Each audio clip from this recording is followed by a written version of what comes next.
Hello everybody, this is just a voiceover. I didn't want the only thing you see to be gameplay, 1, and 2, you'll notice that this video is a little boring, or at the very least the strategy is very boring. It's efficient, but exciting, no. I should have done a voiceover for the last video, but I didn't. I considered it, but I chose not to. Do regret it, but now we can just do one for this video. So, why am I only staying on this one camera? Because you don't actually need to. You can flash the hallway, but you don't need to. Occasionally Chester will bang at the vents, but you can just click the phone. You don't need to be on the camera, you just need to ring the phone where he is, and he'll still go away as normal. As you might have noticed, I have sped up the video just so that it goes by quicker. Of course, at full speed it would be the same thing, just longer. Another risk of when you switch cameras is that the penguin might appear, and on 720 mode that doesn't have 7 animatronics, but hey, who cares? You have to switch, but it's pretty fast, and at the end of the day, it's just a risk that you don't need to take, because you can simply do this instead. You might be wondering, well, if an animatronic gets in the hallway, what happens? But the reality is that the animatronics don't usually backtrack if they go to a different camera, and the hallway stage takes a while. It takes long enough that they're never going to get to that point. Using this strategy, your only real threat is Chester, because if you don't ring the phone where he's at in time, he will get you. Now, his timing is pretty lenient, but not amazingly so. Obviously, you still have to be quick on his timing. But as stated earlier, because of the strategy that you're using, you don't really have any other threats. The penguin only activates when you switch cameras.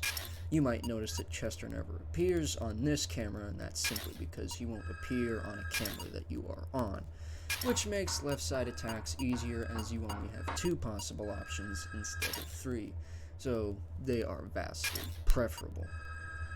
There's not much else to say, so I'm simply going to stop the voiceover, and, well, if you just like to skip to the nightmare part, you can just go to this timestamp.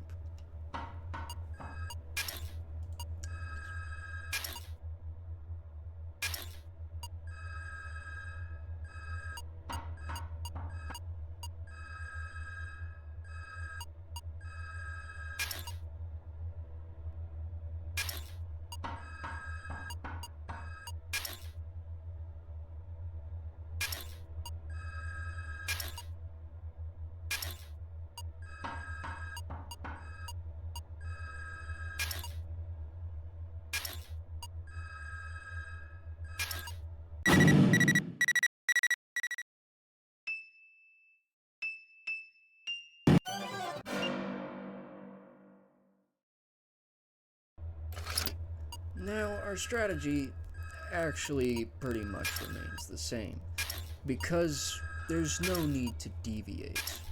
Once again, if you switch cameras, you run the risk of Rat getting you, and Rat is faster than the penguin, and the penguin was already fast enough to begin with.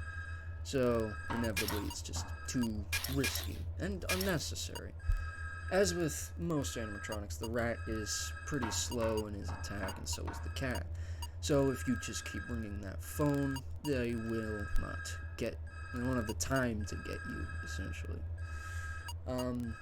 Similarly with 720, the only real threat you have in this night is the cat, as he does occasionally bang on your vents.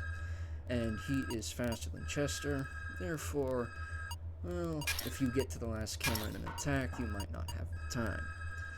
Luckily, if he leaves and immediately starts banging on the vents, you know that he has to be in camera 12. He doesn't have the time to move anywhere else. So you have that to your advantage, I suppose.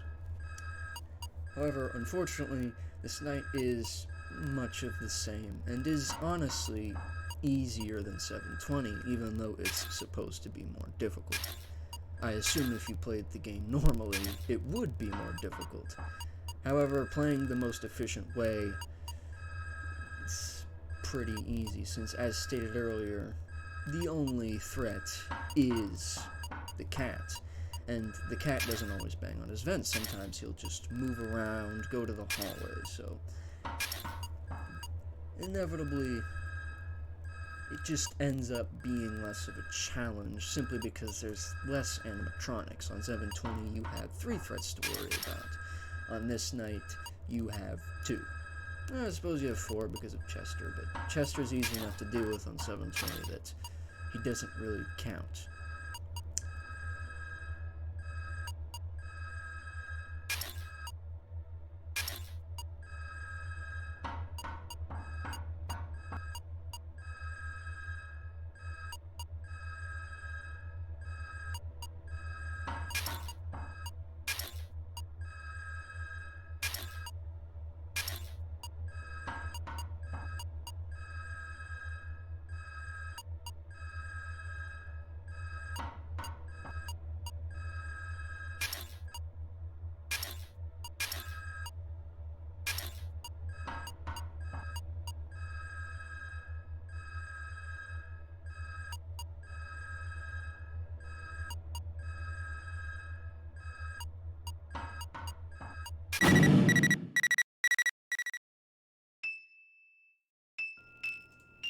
And as a reward for some reason sitting through this video, I'll just show you the mini game that you get when you beat both modes.